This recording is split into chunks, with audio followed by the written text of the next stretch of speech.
Hello बच्चों, कैसे हैं आप सब। मैं नेहा राजवंशी क्लास 12 की आज के हमारे इस इंग्लिश क्लास में आप सबका स्वागत करती हूं। तो बच्चों, हमने फ्लेमिंगो बुक का pros section, poetry section complete कर लिया है। बुक हमारी कंप्लीट हो गई है। जो चैप्टर्स हमारे सिलेबस में है, जो पोएम हमारे सिलेबस में है, वो हमने कंप्लीट कर ली है। अच्छे से हमने एक एक चैप्टर कंप्लीट किया है। लेकिन बच्चों, हमने जब पोइट्री सेक्शन पढ़ा है तो बच्चों पोएम हमने पढ़ ली। पोएम पढ़ते समय हमने उसकी एक्सप्लेनेशन अच्छे से समझ ली। साथ ही हमने डिस्कस किया था कि कौन कौन से लिटरेरी डिवाइस उसमें यूज़ किए गए हैं, वो भी हमने अच्छे से डिस्कस किए थे। तो सारे लिटरेरी डिवाइस, जो लिटरेरी टर्म्स होते हैं, वो भी आपको अच्छे से समझ में आ गए होंगे। तो बच्चों, एग्जाम में एक क्वेश्चन आता है पोइट्री से कि हमें कुछ लाइंस दी हुई होती हैं, किसी भी पोएम की लाइंस हो सकती हैं, और हमें उस लाइंस की एक्सप्लेनेशन लिखनी होती है विथ रेफरेंस टू कॉन्टेक्स्ट। तो बच्चों, इस वीडियो में हम जानेंगे कि हमें एक्सप्लेनेशन किस तरह से लिखनी है। स्टेप बाय स्टेप हम चलेंगे कि क्या क्या स्टेप हम लेते हैं, कौन कौन से पॉइंट्स हम बनाते हैं और किस तरह से हम पोइट्री की एक्सप्लेनेशन लिखते हैं। तो बच्चों, सबसे पहले तो आपको पोएम बहुत अच्छे से पढ़नी है, बहुत अच्छे से समझनी है। अगर आपने पोएम समझ ली है, लाइन टू लाइन आपको पोएम का मीनिंग समझ में आया है कि पोएम में पोइट ने क्या कहा है, हर लाइन का, हर वर्ड का क्या मीनिंग है, पोइट ने क्या अपने विचार किस तरह से लिखे हैं, वो आपको अच्छे से समझ में आना चाहिए। अगर आपको पोएम समझ में आई है अच्छे से, तभी आप पोएम की एक्सप्लेनेशन लिख पाएंगे। अदरवाइज आप एक्सप्लेनेशन का क्वेश्चन अटेम्प्ट नहीं कर पाएंगे। तो आप पोएम अच्छे से पढ़िए, आप रिवाइज कीजिए, आप सारे वीडियोस वापस देख सकते हैं और सारी पोएम का मीनिंग आपको अच्छे से आना चाहिए। एक्सप्लेनेशन एक एक लाइन की आपको अच्छे से समझ में आनी चाहिए, क्योंकि जब हम ये क्वेश्चन अटेम्प्ट करते हैं explanation with reference to context, तो बच्चों ये आप घर से लर्न करके नहीं जा सकते, क्योंकि एक्सप्लेनेशन के लिए कोई सी भी लाइन्स आ सकती हैं। जो पोएम हमारे सिलेबस में है, तो किसी भी पोएम की कोई सी भी लाइन हमें दे सकते हैं एग्जाम में। तो हम ऐसा नहीं है क्वेश्चन कि हम इसे लर्न कर लें। ये आप तभी अटेम्प्ट कर पाएंगे अच्छे से जब आप पोएम अच्छे से समझेंगे। तो आप सारी पोएम अच्छे से समझिए, एक एक लाइन का मीनिंग आपको अच्छे से आना चाहिए। हर एक लाइन में पोइट ने क्या कहा है, क्या वो कहना चाह रहे हैं, वो आपको अगर अच्छे से आएगा तो आप अपनी एक्सप्लेनेशन बहुत अच्छे से कर पाएंगे। तो बच्चों, आइए हम देखते हैं जो क्वेश्चन है हमारा explanation with reference to context, ये हमें कैसे करना है, किस तरीके से हमें ये एग्जाम में करना है। चलिए स्टार्ट करते हैं। तो बच्चों, ये क्वेश्चन हम स्टेप बाय स्टेप देखेंगे, हम कौन कौन से पॉइंट्स बनाते हैं। तो बच्चों, सबसे पहले जो लाइंस हमें दी गई हैं एग्जाम में, वो लाइंस हमें अच्छे से पढ़नी है, उनको हमें समझना है। पढ़ने के बाद बच्चों हमें पता लगाना है कि वो लाइन कौन सी पोएम से ली गई हैं, और सभी पोएम्स के पॉइंट आपको लर्न होने चाहिए। कि आपको पता होना चाहिए कि ये जो पोएम है ये कौन से पोइट ने लिखी है, इसके राइटर जो है वो कौन है। तो आपको सभी पोएम का नाम पता होना चाहिए, और हर एक पोएम के राइटर कौन है, पोइट कौन है, वो आपको अच्छे से लर्न होना चाहिए। तो बच्चों, सबसे फर्स्ट पॉइंट जो हम बनाएंगे वो हमारा पॉइंट होता है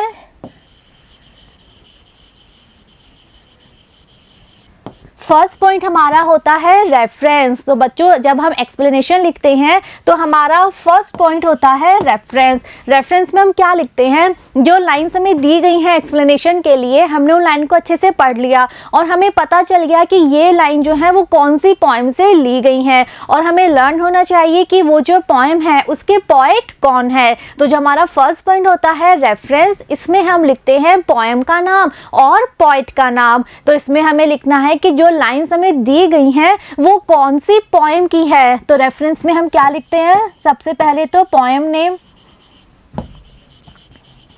और साथ हमें लिखना होता है पोइट नेम। तो हमें लिखना है जो लाइन्स हमें दी गई हैं, सबसे पहले तो वो कौन सी पोएम से ली गई हैं, और सेकंड हमें लिखना है कि उस पोएम के पोइट कौन है। तो ये दो बातें हमें लिखनी होती हैं हमारे फर्स्ट पॉइंट में, जिसका टाइटल, जिसकी हेडिंग हमें लगानी है रेफरेंस से। तो रेफरेंस हमारा फर्स्ट पॉइंट है, इसमें हमने लिख दिया पोएम का नाम कि जो लाइन्स हमें दी गई हैं ये कौन सी पोएम से हैं, और साथ ही हमें बताना है कि ये जो पोएम है ये कौन से पोइट ने लिखी है। अब बच्चों, ये हम लिखेंगे कैसे। तो बच्चों इसके बहुत सारे तरीके होते हैं इस चीज़ को लिखने के लिए। हम अपना जो सेंटेंस है उसको हम बहुत सारे स्ट्रक्चर में हम बना सकते हैं, बहुत तरीके से हम अपना सेंटेंस फॉर्म कर सकते हैं। जो हमारा सेंटेंस फॉर्मेशन है वो करने के बहुत सारे तरीके हैं। तो आगे हम देखेंगे कि कुछ ऑप्शंस हम देखेंगे, तो जो ऑप्शन आपको अच्छा लग रहा है, जो तरीका आपको सबसे अच्छा लग रहा है, जो आपको ईजी लग रहा है, आप उस तरीके का यूज़ करके, उस सेंटेंस स्ट्रक्चर का यूज़ करके आप अपना सेंटेंस बना सकते हैं,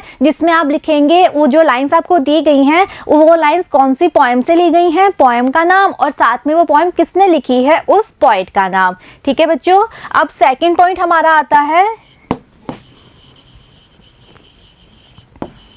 रेफरेंस। लिखने के बाद हम सेकंड पॉइंट बनाएंगे और उसकी हेडिंग हम लिखेंगे कॉन्टेक्स्ट। तो बच्चों ये आप दो तरीके से लिख सकते हैं, आप रेफरेंस और कॉन्टेक्स्ट दो अलग अलग पॉइंट बना सकते हैं, या फिर आप एक ही पॉइंट में लिख सकते हैं रेफरेंस टू कॉन्टेक्स्ट, आप ऐसे भी लिख सकते हैं। अगर आप एक साथ लिखेंगे तब आपको क्या करना है, लिखना तो आपको उसके अंदर वही है। अब सपोज अगर आपने एक साथ लिखा है रेफरेंस टू कॉन्टेक्स्ट, तो उसमें आप पहले तो क्या लिखेंगे, यही पोएम का नाम और पोएट का नाम, और फिर उसी में आप पैराग्राफ चेंज करके वो लिखेंगे जो कि हम यहाँ समझ रहे हैं कॉन्टेक्स्ट में। और अगर आप अलग अलग बनाना चाहें पॉइंट्स तो आप अलग अलग बना सकते हैं, first point reference, second point context. और अगर आप एक साथ लिख रहे हैं रेफरेंस टू कॉन्टेक्स्ट तो उसमें आपको दो पैराग्राफ बनाने हैं। फर्स्ट पैराग्राफ में हमें वो लिखना है जो हम रेफरेंस में लिखते हैं, और पैराग्राफ चेंज करके आप वो लिख सकते हैं जो कि हमें कॉन्टेक्स्ट में लिखना होता है। तो बच्चों कॉन्टेक्स्ट में हम क्या लिखते हैं, कॉन्टेक्स्ट में हम ये बताएंगे कि जो पोएम हमने पहचान ली कि ये जो लाइन्स हैं ये इस पोएम से ली गई हैं, तो उस पोएम की जो बेसिक थीम है वो क्या है, वो जो पोएम है वो किस बारे में लिखी गई है, उस पोएम में जो बेसिक आइडिया है पोएट का वो हम लिखेंगे। यानी कि हमें जो भी लाइन्स दी गई हैं वो कौन सी पोएम से है वो हमने पता कर ली, हमने पोएट का नाम भी लिख दिया। अब वो जो पोएम है उसका बेसिक आइडिया क्या है, पोएम बेसिकली किस बारे में लिखी गई है, क्या कहा गया है, तो जो पोएट का बेसिक आइडिया है, जो बेसिक थीम है पोएम की, वो हमें लिखनी है कॉन्टेक्स्ट में। तो ये हम बच्चों 3-4 लाइन का यूज करके आराम से लिख सकते हैं। तो कॉन्टेक्स्ट में हम क्या लिखते हैं, थीम ऑफ द पोएम। तो ये हमें लिखना होता है कॉन्टेक्स्ट में कि जो पोएम की बेसिक थीम है वो क्या है, पोएम किस बारे में लिखी गई है, पोएट ने किस मूड के साथ क्या हमें पोएम में बताया है, ये हमें लिखना होता है कॉन्टेक्स्ट में। तो बच्चों ये दोनों पॉइंट अगेन हम समझ लेते हैं। आप चाहे तो एक साथ लिख सकते हैं अलग अलग पैराग्राफ बना के, या फिर आप दोनों पॉइंट्स की हेडिंग अलग देख सकते हैं, अलग अलग हेडिंग से आप इसे लिख सकते हैं। ठीक है, अब इसके बाद बच्चों हमारा थर्ड पॉइंट आता है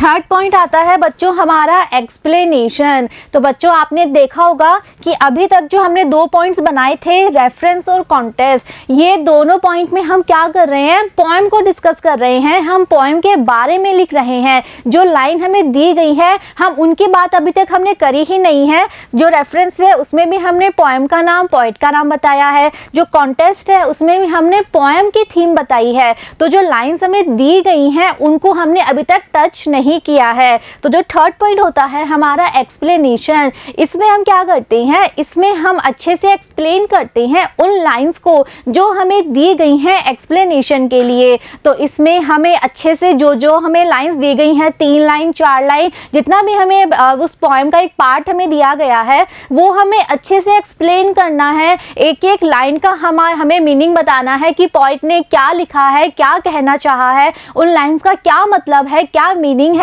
वो हमें अच्छे से एक्सप्लेन करना है एक्सप्लेनेशन में। तो इसमें हम डायरेक्ट पोएम का मीनिंग लिखना स्टार्ट करते हैं। पोएट ने किस मूड के साथ उन लाइंस को लिखा है, पोएट उस लाइंस के द्वारा क्या कहना चाहते हैं, हम उस लाइन से क्या हमने क्या समझा, हमने क्या आइडिया उससे लिया। तो सारी बातें हमें डिटेल में लिखनी है, अच्छे से एक एक लाइन का हमें मीनिंग समझाते हुए ये पॉइंट लिखना होता है एक्सप्लेनेशन का। तो इसमें बच्चों जो लाइंस आपको दी गई हैं उन लाइन को आपको एक्सप्लेन करना है, आप उससे क्या समझे, पोएट ने क्या कहा है आपको, वो आपको कंप्लीट अपनी बातें लिखनी है एक्सप्लेनेशन, जो हमारा थर्ड पॉइंट है इसके अंदर। ठीक है, अब बच्चों इसके बाद एक फोर्थ पॉइंट और आता है,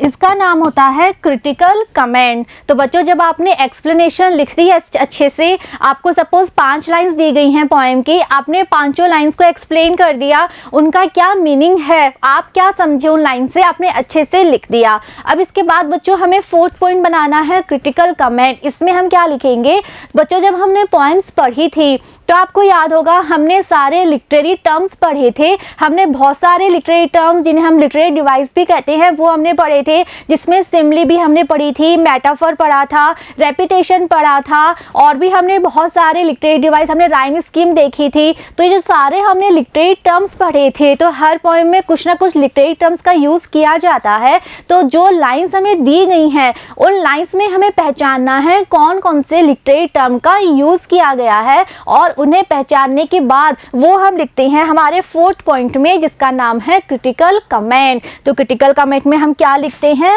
पोएटिक डिवाइसेस। पोएटिक डिवाइसेस भी कहते हैं, लिटरेरी डिवाइसेस भी कहते हैं, लिटरेरी टर्म्स भी कहते हैं। तो आप कोई सा भी वर्ड यूज़ कर सकते हैं। तो जो लाइंस आपको दी गई हैं उन लाइंस को आपको पढ़ना है अच्छे से, आपको पहचानने की कोशिश करनी है कि उन लाइंस में कहीं सिमिली है क्या, कहीं अलिट्रेशन का यूज़ हुआ है क्या, कहीं कोई मेटाफर यूज़ किया गया है क्या उन लाइंस में राइम स्कीम को फॉलो किया गया है, या फिर और कोई लिटरेरी टर्म आपको उन लाइंस में देखने को मिलता है। तो उस लिटरेरी टर्म को आपको पहचानना है और वो आपको लिखना है लिटरेरी लास्ट पॉइंट में, जो है हमारा क्रिटिकल कमेंट। तो इसमें आपको बताना है कि उन लाइंस में कौन कौन से लिटरेरी टर्म का यूज़ किया गया है। तो बच्चों जब आप वो लिख लेंगे अच्छे से, तब यहाँ पे आपका ये क्वेश्चन कंप्लीट होता है, जिसका नाम है explanation with reference to context. तो बच्चों ये जो 4 पॉइंट्स है, इन 4 पॉइंट से हमारा ये क्वेश्चन कंप्लीट होता है। एक बार हम फिर से देख लेते हैं। फर्स्ट पॉइंट होता है हमारा रेफरेंस। रेफरेंस में हमें उन पॉइंट्स को, जो हमें लाइंस दी गई हैं, उन लाइंस को पढ़ना है और पहचानना है कि वो लाइंस कौन सी पोएम से ली गई हैं, और हमें लर्न होना चाहिए हर एक पोएम के पोएट का नाम आपको लर्न होना चाहिए, और तो आपको पता चल जाएगा कि ये लाइंस कौन सी पोएम से ली गई हैं और इसके पोएट कौन है। तो ये 2 बातें आपको लिखनी है रेफरेंस में, ठीक है। सेकंड पॉइंट होता है हमारा कॉन्टेक्स्ट। तो कॉन्टेक्स्ट में आपको क्या लिखना है, थीम ऑफ द पोएम। इसमें हम जो बेसिक थीम है कि पोएम किस बारे में लिखी गई है, पोएम में पोएट ने क्या कहा है, किस मूड से क्या चीज़ें डिस्कस की हैं, क्या बातें उन्होंने इस पोएम में लिखी हैं। तो जो बेसिक आइडिया है, बेसिक थीम है पोएम की, वो हम लिखते हैं कॉन्टेक्स्ट में। थर्ड पॉइंट आता है हमारा एक्सप्लेनेशन। इसमें हम डिटेल में जो लाइन्स हमें दी गई हैं उन सभी लाइन्स का हम डिटेल में मीनिंग लिखते हैं कि उन लाइन्स के द्वारा पोएट क्या कहना चाहते हैं, पोएट ने क्या कहा है, हम उन लाइन्स को पढ़ के क्या समझ पाए हैं। तो डिटेल में हमें उन लाइन की एक्सप्लेनेशन लिखनी है, अपने वर्ड्स में हमें उन लाइन को अच्छे से एक्सप्लेन करना है। डिटेल में हमें एक एक लाइन को एक्सप्लेन करना है, हमें एक एक लाइन पढ़ते जाना है और उसका क्या मीनिंग है, हम क्या समझे, वो हमें एक्सप्लेनेशन में लिखना है, ठीक है। और जब ये हो जाता है तब लास्ट पॉइंट आता है हमारा क्रिटिकल कमेंट। इसमें हमें लिखना है कि जो लाइंस हमें दी गई हैं उन लाइंस में कौन कौन सी पोएटिक डिवाइसेस का यूज़ किया गया है, कौन कौन से लिटरेरी टर्म उसमें यूज़ किए गए हैं, वो हमें पहचानने हैं और वो हमें यहाँ लिखने होते हैं हमारे 4th पॉइंट में, जिसका नाम है क्रिटिकल कमेंट। तो ये जब हम चारों पॉइंट स्टेप बाय स्टेप इसी तरह से हम लिखेंगे, इसी सीक्वेंस में हम चलेंगे। फर्स्ट पॉइंट हमारा रेफरेंस ही रहेगा, सेकेंड पॉइंट हमारा कॉन्टेक्स्ट ही रहेगा, थर्ड पॉइंट हमारा एक्सप्लेनेशन बनेगा और 4th पॉइंट हमें लिखना है क्रिटिकल कमेंट। तो इसी सीक्वेंस में हमें चलना है, इसी तरह से स्टेप बाय स्टेप हमें इस क्वेश्चन को सॉल्व करना है। तो ये चारों पॉइंट जब हमारे हो जाएंगे तब हमारा ये क्वेश्चन यहाँ पे कंप्लीट होता है। तो और एक बार हम आगे देख लेते हैं हमें किस तरह से लिखना है।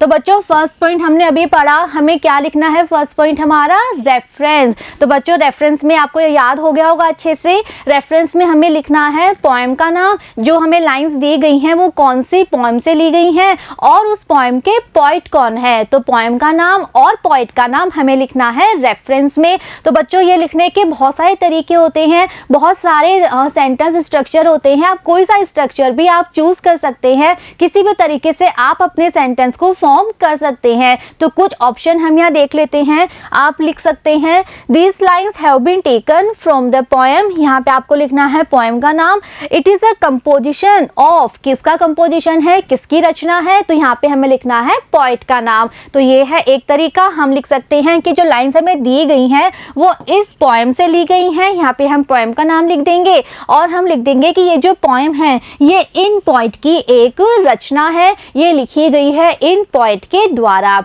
या फिर हम किस तरह से लिख सकते हैं this beautiful lines are extracted from poet's name, famous poem, poem name. तो सेकंड तरीका, एक और हमारा सेंटेंस स्ट्रक्चर क्या हो सकता है, हम लिख सकते हैं कि जो ब्यूटीफुल लाइन्स हमें दी गई हैं ये इस पोएट का की जो पोएम है उससे एक्सट्रैक्ट की गई है, उसका एक पार्ट है, उस पोएम से इन लाइन्स को लिया गया है। तो ये जो पोएट है इनकी जो एक फेमस पोएम है उस पोएम का ये एक पार्ट है, उस पोएम से इन लाइंस को लिया गया है। हम इस तरीके से भी लिख सकते हैं। या फिर एक और ऑप्शन है हमारे सामने, the above lines are a part of the beautiful composition of poet name entitled poem name. तो एक और हमारे पास ऑप्शन है, हम ऐसे भी लिख सकते हैं कि जो हमें ऊपर लाइंस दी गई हैं एक्सप्लेनेशन के लिए, ये जो लाइंस हैं ये इन फेमस पोएट जो हैं इनका एक कंपोजिशन है, बहुत ब्यूटीफुल कंपोजिशन,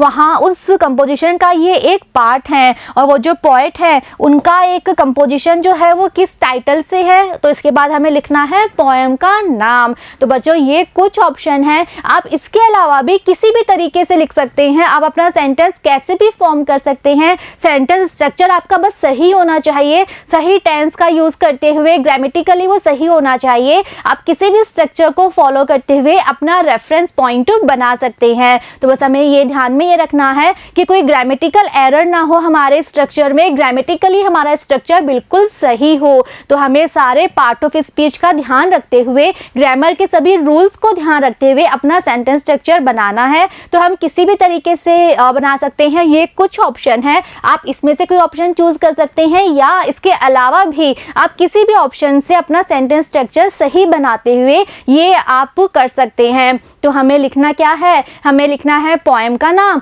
और साथ में हमें लिखना है पोएट का नाम।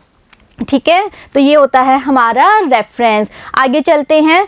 तो बच्चों सेकंड पॉइंट होता है हमारा कॉन्टेस्ट। तो ये हमारा सेकंड पॉइंट होता है। तो कॉन्टेस्ट में हम क्या लिखते हैं, कॉन्टेस्ट में हम लिखते हैं पोएम का एक बेसिक आइडिया, पोएम की एक बेसिक थीम हम लिखते हैं कि पोएम किस बारे में है, पोएम में जो पोएट हैं उन्होंने क्या डिस्कस किया है, उन्होंने जो पोएम है वो किस बारे में लिखी है, क्या उनकी बेसिक थीम है, वो हम लिखते हैं हमारे सेकंड पॉइंट कॉन्टेस्ट में। तो ये भी बच्चों हम बहुत सारे तरीकों से लिख सकते हैं। जो स्टार्टिंग लाइन है वो हम इस तरह से लिख सकते हैं,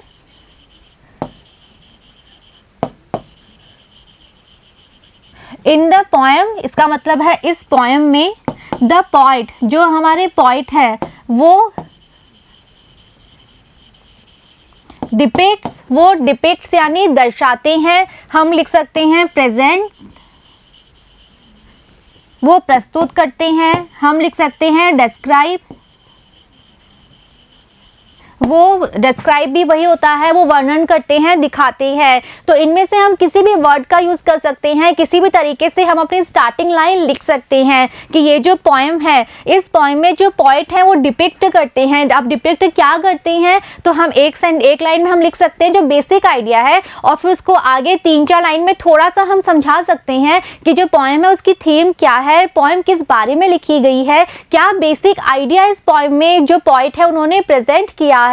तो ये हमें लिखना होता है हमारे सेकंड पॉइंट में, जिसका नाम होता है कॉन्टेस्ट। तो ये जो 2 पॉइंट होते हैं, रेफरेंस और कॉन्टेस्ट, ये अभी तक इसमें हम अभी तक सिर्फ पोएम को डिस्कस कर रहे हैं। जो लाइन हमें दी गई हैं उन लाइन को अभी तक हमने बिल्कुल टच भी नहीं किया है, सिर्फ हम जो पोएम है उसके बारे में हमें ये 2 पॉइंट्स लिखने होते हैं, रेफरेंस और सेकंड पॉइंट हमारा होता है कॉन्टेस्ट।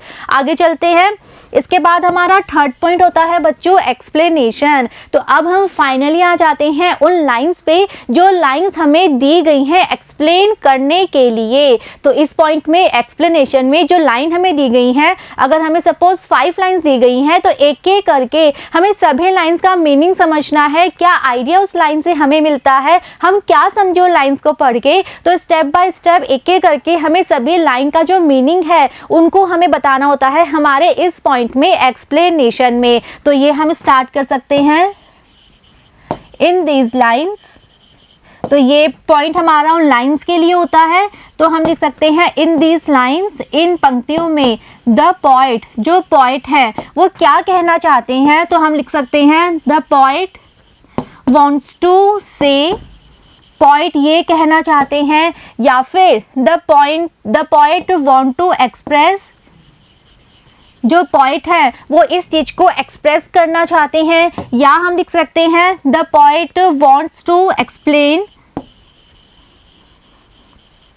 वो क्या एक्सप्लेन करना चाहते हैं। तो हम किसी भी तरीके से हम अपने यहाँ ये पॉइंट स्टार्ट कर सकते हैं और फिर हमें एक एक करके सभी लाइंस का मीनिंग हमें लिखना है। कोई भी लाइन हमारी स्किप नहीं होनी चाहिए। अगर हमें 5 लाइंस दी गई हैं तो सभी लाइंस का हमें मीनिंग लिखना है, कोई भी लाइन हमें बिल्कुल भी स्किप नहीं करनी है। हमें एक एक लाइन को अच्छे से पढ़ना है, हमें समझना है कि इन लाइंस में पोएट क्या कहना चाह रहे हैं, क्या विचार हैं उनके, और वो हमें अच्छे से डिटेल में समझाते हुए इस पॉइंट में लिखना होता है एक्सप्लेनेशन में। तो अच्छे से हमें जो लाइंस दी गई हैं, जितनी लाइंस हमें दी गई हैं उसका जो मीनिंग है वो हमें बिल्कुल अच्छे से डिटेल में यहाँ पर समझाना होता है, ठीक है। और जब ये पॉइंट हमारा कंप्लीट हो जाता है हम आ जाते हैं हमारे लास्ट पॉइंट में जिसका नाम है क्रिटिकल कमेंट। और जैसा हमने अभी जाना इस पॉइंट में हमें क्या लिखना होता है, इस पॉइंट में हमें लिखना होता है कि जो लाइंस हमें दी गई हैं उन लाइंस में कौन कौन से लिटरेरी टर्म्स यूज़ किए गए हैं,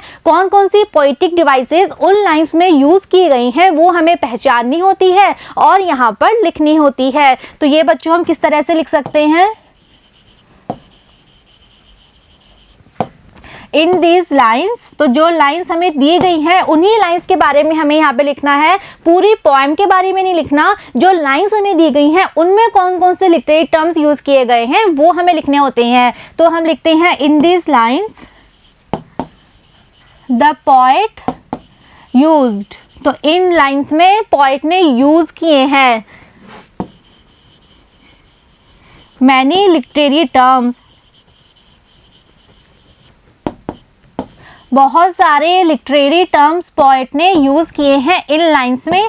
और फिर हम लिख सकते हैं दे आर, वो लिटरेरी टर्म कौन कौन से हैं। तो हम दे आर करके हम यहाँ पे 1 2 3 जितने भी हमें मिलते हैं वो हम लिख सकते हैं कि कौन कौन से लिटरेरी टर्म इन लाइंस में पोएट ने यूज़ किए हैं। तो ये हमारा 4th पॉइंट होता है क्रिटिकल कमेंट। इसमें हमें जो दी गई लाइंस हैं उन लाइंस में जो लिटरेरी टर्म्स होते हैं, जो पोइटिक डिवाइसेस होती हैं, हमें वो पहचाननी है और वो हमें यहाँ पर लिखनी है। तो हम लिख सकते हैं कि in these lines the poet use many literary terms. और वो लिटरेरी टर्म कौन कौन से हैं, तो हम दे आर करके उन लिटरेरी टर्म का नाम लिख सकते हैं और एग्जाम्पल के लिए वो लाइन लिख सकते हैं कि ये लिटरेरी टर्म कहाँ पे यूज़ हुआ है। तो इस तरीके से हमें ये पॉइंट करना होता है। तो ये चारों पॉइंट हमें स्टेप बाय स्टेप इसी सीक्वेंस में हमें करने होते हैं और ये चारों पॉइंट हमें कंप्लीट करने होते हैं, तब हमारा ये क्वेश्चन कंप्लीट होता है explanation with reference to context. तो बच्चों आई होप आपको अच्छे से समझ में आया है कि एक्सप्लेनेशन हमें कैसे लिखनी है, हमें कौन कौन से पॉइंट बनाने हैं और उन पॉइंट में हमें क्या लिखना है, किस तरीके से लिखना है, ये आपको अच्छे से समझ में आया है। अब बच्चों हमें एक एग्जाम्पल देखते हैं। एक एग्जाम्पल के द्वारा हमने जितने भी पॉइंट पढ़े हैं, हमने अब तक जो भी जाना है, जो भी आप लोगों ने समझा है, वो सारी बातें हम एक बार फिर से रिवाइज कर लेंगे। एक एग्जाम्पल हम देख लेते हैं कि हमें जो लाइंस दी हैं उनको हमने क्या लिखा, कैसे लिखा। तो एक एग्जाम्पल के द्वारा हम इन सारी बातों को फिर से अच्छे से रिकॉल कर लेते हैं, फिर से रिवाइज कर लेते हैं। तो देखते हैं एग्जाम्पल। तो ये हमारा एक एग्जाम्पल है। सपोज हमें एक्सप्लेनेशन के लिए कुछ लाइंस दी गई हैं। तो क्या लाइंस हमें दी गई हैं, driving from my parents home to Cochin last Friday morning I saw my mother beside me, dozed open mouthed, her face ashen like that of a corpse and realised with pain that she was as old as she looked. तो ये हमें lines दी गई हैं, explanation हमें करनी है, explanation with reference to context हमें करना है और ये हमें लाइंस लाइंस दी गई हैं। तो बच्चों सबसे पहला काम क्या होता है, हमें सारी लाइंस को स्टार्टिंग टू एंड अच्छे से पढ़ना है और पढ़ने के बाद हमें तुरंत हमारे माइंड में लाइन पढ़ते ही हमारे माइंड में आ जाना चाहिए, हमें तुरंत क्लिक होना चाहिए कि ये जो लाइंस हैं ये कौन सी पोएम से ली गई हैं। तो हमें ये पता होना चाहिए और सभी पोएम्स के पोएट आपको लर्न करने हैं। अगर आपने पोएम की पहचान ली, लाइंस पढ़ के आपने पोएम पहचान ली, तो आपको पता होना चाहिए कि अच्छा ये पोएम है तो इसके पोएट ये हैं, ये पोएम इन्होंने लिखी है। तो बच्चों हमने सभी पॉइंट्स पढ़े हैं, हमें पता है आपके एक्सप्लेनेशन हम कैसे लिखते हैं। तो अगर ये हमारी लाइंस हैं तो इनको हम किस तरह से करेंगे एक बार हम देख लेते हैं। तो बच्चों अगेन हमारा फर्स्ट पॉइंट रेफरेंस हमने बनाया। हमने क्या लिखा रेफरेंस में, this beautiful lines have been taken from the poem my mother at 66।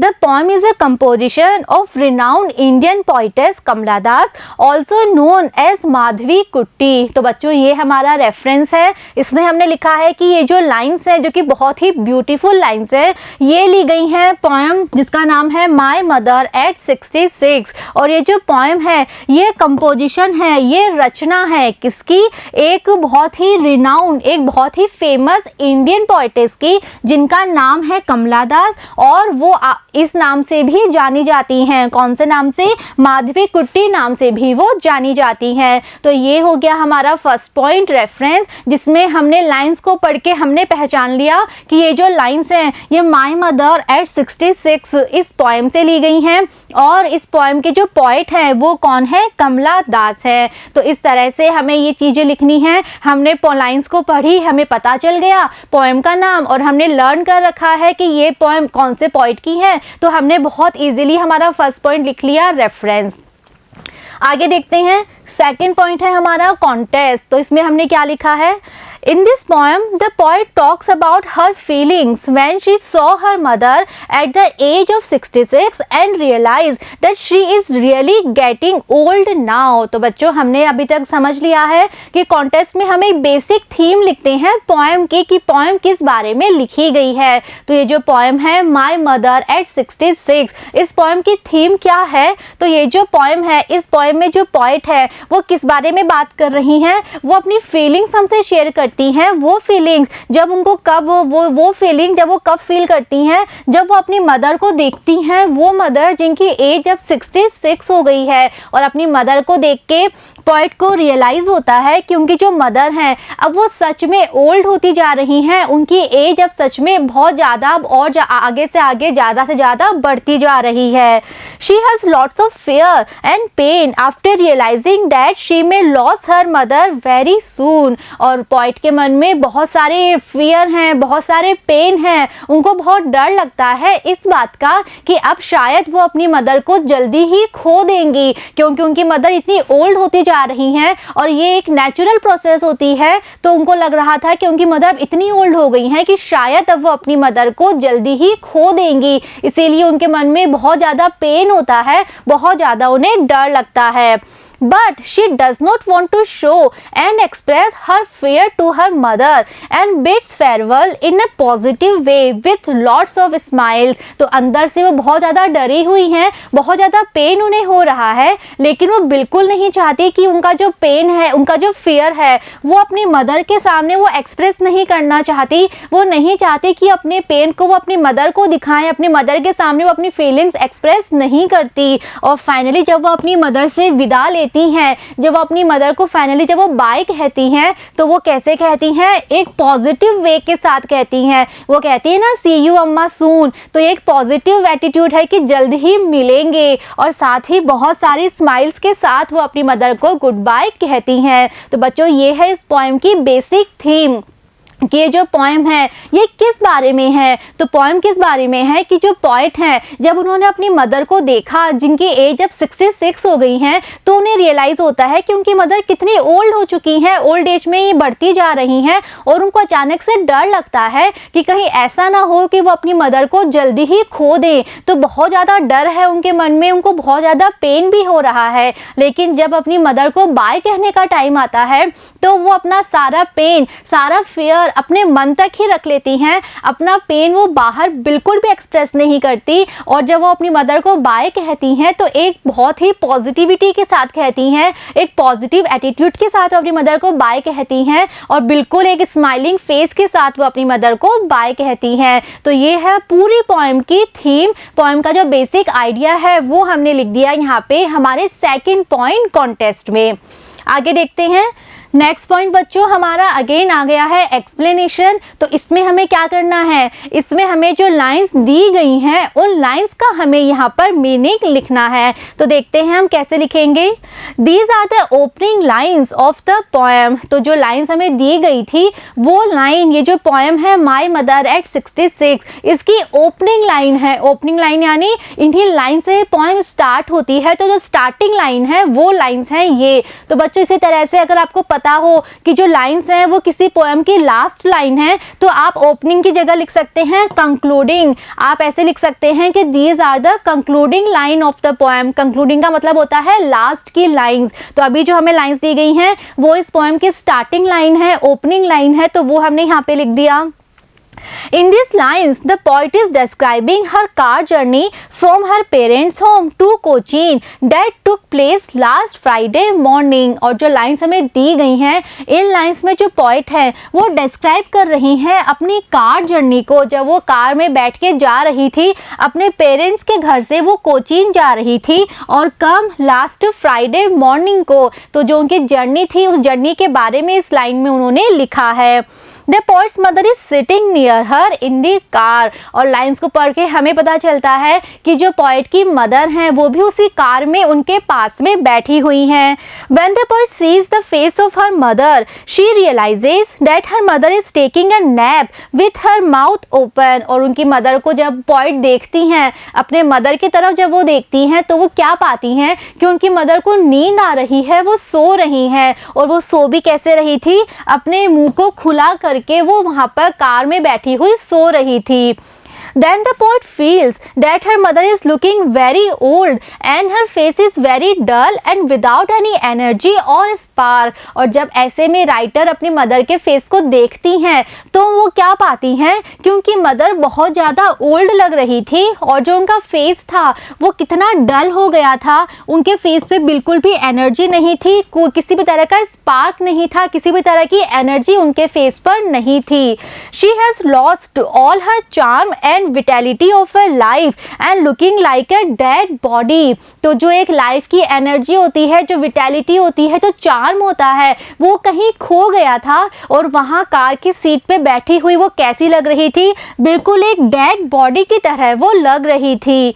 The poet compares the dull face of her mother with her corpse as it is as dull and lifeless just as a dead body। और उस समय जो poet हैं वो अपने mother के डल face को compare करती हैं, अपने मदर के डल फेस की वो पोएट तुलना करती हैं, कंपेयर करती हैं किसके साथ, एक कॉप्स के साथ। कॉप्स होती है डेड बॉडी, तो अपने मदर के डल फेस को वो कंपेयर करती हैं एक डेड बॉडी के साथ, क्योंकि उनको लगा कि उनकी मदर का फेस उतना ही डल, उतना ही लाइफलेस था जैसे कि कोई डेड बॉडी होती है। तो जैसे डेड बॉडी जो होती है उसमें कोई स्पार्क नहीं होता, कोई एनर्जी नहीं होती, बिल्कुल डल वो होती है। पोएट को अपनी मदर का फेस देखकर ऐसा ही लगा कि उनकी मदर का फेस बिल्कुल डल है, कोई स्पार्क नहीं है, कोई चार्म नहीं है, किसी भी तरह की विटैलिटी, एनर्जी कुछ भी नहीं है। Then the poet for the first time realizes that her mother has become very old। और ऐसे में poet realize करती हैं, first time उनको ये realization होता है कि उनकी मदर सच में बहुत ज़्यादा old हो गई हैं। The sight of her old dull face devoid of any color is very saddening to her, but she accepts this harsh reality with a painful heart। तो जब वो अपनी मदर को देखती हैं इस तरह से कि उनका फेस कितना ओल्ड है, कितना डल है और उनका फेस डिवॉइड यानी वंचित है किसी भी तरह के स्पार्क से, यानी कि उनके फेस पे कोई भी स्पार्क नहीं है, कोई भी कलर नहीं है, तो वो देखना जो है वो उनको बिल्कुल सैड बना देता है। पोएट बहुत ज़्यादा सैड हो जाती हैं, उनका मन जो है वो बहुत ज़्यादा पेन से भर जाता है, लेकिन फाइनली वो एक्सेप्ट कर लेती हैं इस रियलिटी को, जो कैसी है, इतनी हार्श रियलिटी है। वो फाइनली एक्सेप्ट कर लेती हैं कि हाँ सच में उनकी मदर अब इतनी ओल्ड हो चुकी हैं। तो पहले तो वो उन्हें अजीब लग रहा था अपनी मदर को ऐसे देखकर, लेकिन फाइनली वो एक्सेप्ट कर लेती हैं इस रियलिटी को कि हाँ सच में उनकी मदर अब इतनी ओल्ड हो चुकी हैं, जैसी वो देख रही हैं 66 उनकी एज हो चुकी है। तो वो एक्सेप्ट करती हैं फाइनली कि हाँ सच में उनकी मदर उतनी ही ओल्ड है जितनी ये ओल्ड दिख रही हैं। अगर इनका फेस इतना डल है, कोई लाइट नहीं है, कोई स्पार्क नहीं है, कोई एनर्जी नहीं है, तो वो इसीलिए है क्योंकि एक्चुअल में इतनी ओल्ड हो चुकी हैं। इस बात को फाइनली एक्सेप्ट कर लेती हैं, लेकिन एक पेनफुल हार्ट के साथ एक्सेप्ट तो कर लेती हैं, लेकिन इस बात को एक्सेप्ट करते हुए उन्हें बहुत ज़्यादा दर्द होता है, बहुत ज़्यादा उनको, बहुत हम कह सकते हैं पेनफुल हार्ट, बहुत ज़्यादा दर्द के साथ वो इस बात को एक्सेप्ट कर लेती हैं। तो बच्चों ये हमने जो लाइंस हमें दी गई थी स्टार्टिंग टू एंड, हमने एक एक करके सभी लाइंस का मीनिंग हमने यहाँ पे एक्सप्लेन किया है। हमने सारी बातें लिखी हैं, एक एक लाइन का क्या मतलब है, पॉइंट क्या कहना चाह रही हैं, सभी बातें हमने यहाँ पे एक्सप्लेन कर दी हैं। तो इसके बाद हमारा नेक्स्ट पॉइंट आता है बच्चों क्रिटिकल कमेंट। तो हमें पता है इस पॉइंट में हमें क्या लिखना होता है कि जो लाइंस हमें दी गई हैं उन लाइंस में कौन कौन से लिटरेरी टर्म्स यूज किए गए हैं। तो हमने क्या लिखा है, in the lines the poet used many literary terms they are. तो इन लाइंस में पोएट ने बहुत सारे लिटरेरी टर्म्स, हम पोएटिक डिवाइसेस भी कह सकते हैं, तो इन सब का यूज किया है। और कौन कौन से हमने पढ़े, फर्स्ट जो हमें मिला वो क्या था, सिमली। तो बच्चों सिमली हम पढ़ चुके हैं, जब हमने पोएम्स पढ़ी थी हमने सारे लिटरेरी टर्म समझे थे। तो बच्चों वो लिटरेरी टर्म आपको अच्छे से समझने हैं, वो कैसे यूज होते हैं, हम कैसे पहचाने, कैसे हम पोएम में पहचान सकते हैं। तो अगर आप अच्छे से पोएम पढ़ेंगे तो बहुत इजीली आप इन लिटरेरी टर्म्स को पहचान सकते हैं। तो फर्स्ट टर्म है हमारा सिमली। तो बच्चों सिमली आप सबको याद होगा, सिमली क्या होता है, जब हम दो चीज़ों को आपस में कंपेयर करते हैं और उस कंपैरिजन में हम यूज़ करते हैं लाइक या फिर एस का, तो वो लिटरेरी टर्म बनता है सिमली। तो जो हमें लाइंस दी गई थी उन लाइंस में हमें एक लिटरेरी टर्म मिला, वो था सिमली। तो सिमली कहाँ यूज़ किया गया है हमें वो भी लिखना है। तो सिमली कहाँ यूज़ किया गया है, action like that of a cops. तो यहाँ पे जो यूज़ किया गया है लाइक का, और कंपेयर किया गया है पोएट के मदर के फेस को, कि पोएट की मदर का जो फेस था वो बिल्कुल वैसा ही एशन था, वैसा ही डल था, विदाउट एनी कलर। जैसा कि क्या होता है, एक कॉप्स होती है, एक डेड बॉडी होती है। तो लाइक का यूज करके जो कंपैरिजन किया गया है ये एक लिटरेरी डिवाइस बनती है जिसे कहते हैं सिमली। तो फर्स्ट लिटरेरी टर्म जो हमें मिला उन लाइंस में वो है सिमली। सेकंड हमें मिला एलिट्रेशन। तो एलिट्रेशन बच्चों आपको याद होगा अच्छे से, एलिट्रेशन क्या होता है, जब किसी कॉन्सोनेंट साउंड को रिपीट किया जाता है एक लाइन में तो वो लिटरेरी टर्म बनता है एलिट्रेशन, जिसे हम कहते हैं repetition of the consonant sound. तो यहाँ पे हमने देखा था माय मदर। तो जो दोनों ही वर्ड है, दोनों ही वर्ड की जो स्टार्टिंग साउंड है वो सेम है, माय मदर। तो सेम साउंड से दोनों ही वर्ड स्टार्ट हुए हैं, तो यहाँ लिटरेरी टर्म यूज किया गया है अलिट्रेशन। तो अलिट्रेशन है repetition of the same consonant sound. तो जब हमने लिटरेरी टर्म पहचान लिए, हमने नाम लिख दिए कि कौन कौन से लिटरेरी टर्म हैं और हमने बता दिया कि इनका यूज़ कहाँ हुआ है, तो हमें ये भी लिखना है सिमली। पहले हमने नाम लिखा, सिमली कहाँ यूज़ की गई है हमने लिख दिया, और यहाँ हम लाइक को अंडरलाइन कर सकते हैं, हाईलाइट कर सकते हैं। इसी तरह से हमने सेकंड लिखा अलिट्रेशन। तो अलिट्रेशन कहाँ यूज़ हुआ है वो हमने लिख दिया माय मदर। तो इसमें हम दोनों वर्ड्स में जो एम है, जो सेम साउंड है, उसे हम हाईलाइट कर सकते हैं, अंडरलाइन कर सकते हैं। इसके बाद में हमें क्या लिखना है, all these literary terms make these lines more beautiful end of literary use. तो बच्चों जो भी लिटरेरी टर्म्स यूज किए जाते हैं, जो भी पोएट्स लिटरेरी टर्म यूज करते हैं, वो क्यों करते हैं, वो करते हैं अपनी पोइट्री को, अपनी पोएम को और भी ज़्यादा ब्यूटीफुल बनाने के लिए और उसे आर्टिस्टिक यूज़ का या लिटरेरी यूज़ का बनाने के लिए। तो जब हम क्रिटिकल कमेंट लिखेंगे, हम लिटरेरी टर्म पहचानेंगे, हम लिख देंगे, उसके बाद आप ये लाइन आपको लिखनी है, आपको लिखना है कि जो लिटरेरी टर्म यूज़ किए गए हैं इनकी वजह से ये पोएम और भी ज़्यादा ब्यूटीफुल बन गई है और भी ज़्यादा ये लिटरेरी यूज़ की बन गई है। They increase the artistic beauty of the poem. और ये जो लिटरेरी टर्म है ये इस पोएम की आर्टिस्टिक ब्यूटी को और भी ज़्यादा इंक्रीज करते हैं, और भी ज़्यादा ये उन्हें बढ़ाते हैं। तो ये जो लाइन है ये आपको लास्ट में लिखनी है। जब आप लिटरेरी टर्म लिख देंगे, पहचान के आप लिख देंगे, नाम लिखना है, यूज़ कहाँ हुआ है वो लिखना है, उसके बाद आप ये लाइन लिखेंगे कि जो लिटरेरी टर्म है उनका यूज़ क्यों किया जाता है पोएम को और भी ब्यूटीफुल बनाने के लिए, आर्टिस्टिक यूज़ का बनाने के लिए। और जो लिटरेरी टर्म होती हैं ये पोएम की आर्टिस्टिक ब्यूटी को और भी ज़्यादा इंक्रीज कर देते हैं। तो बच्चों जब हम इस तरह से ये सारे पॉइंट लिख लेंगे, जब हमारे ये चारों पॉइंट्स कंप्लीट हो जाएंगे, तब यहाँ पे हमारा ये क्वेश्चन कंप्लीट हो जाता है, explanation with reference to context. तो बच्चों आई होप अब आपको अच्छे से समझ में आ गया है कि एग्जाम में हमें एक्सप्लेनेशन किस तरह से लिखनी है। और बच्चों अगेन हमें ये बात समझनी होगी कि हम एक्सप्लेनेशन तभी लिख पाएंगे जब हम पोएम अच्छे से पढ़ेंगे। तो जितनी भी पोएम हमें दी गई हैं हमारे सिलेबस में, आप पोएम बहुत अच्छे से पढ़िए। पोएम की एक एक लाइन का आपको मीनिंग आना चाहिए कि उस पोएम में पोइट ने क्या कहा है, क्या बताया है, क्या मतलब है पोइट का, वो आपको अच्छे से आना चाहिए। और लिटरेरी टर्म आपको पहचानने आने चाहिए। हमने सारे लिटरेरी टर्म डिस्कस करे हैं पोएम पढ़ते समय, तो आपको लिटरेरी टर्म आप अच्छे से आप पहचान सकते हैं। आप पोएम को पढ़ के आपको पता चल जाएगा बहुत ही ईजिली कि कौन कौन से लिटरेरी टर्म वहाँ पर यूज़ किए गए हैं। तो आप पोएम अच्छे से पढ़िए, पोएम की एक्सप्लेनेशन आपको अच्छे से समझ में आनी चाहिए, तो बहुत ईजिली आप एग्जाम में ये क्वेश्चन अटेम्प्ट कर पाएंगे। तो बच्चों आई होप आपको ये सब कुछ अच्छे से समझ में आया है, एक्सप्लेनेशन के सारे पॉइंट्स आपने समझे हैं और आप बहुत इजीली अब ये क्वेश्चन अटेम्प्ट कर पाएंगे। Thank you.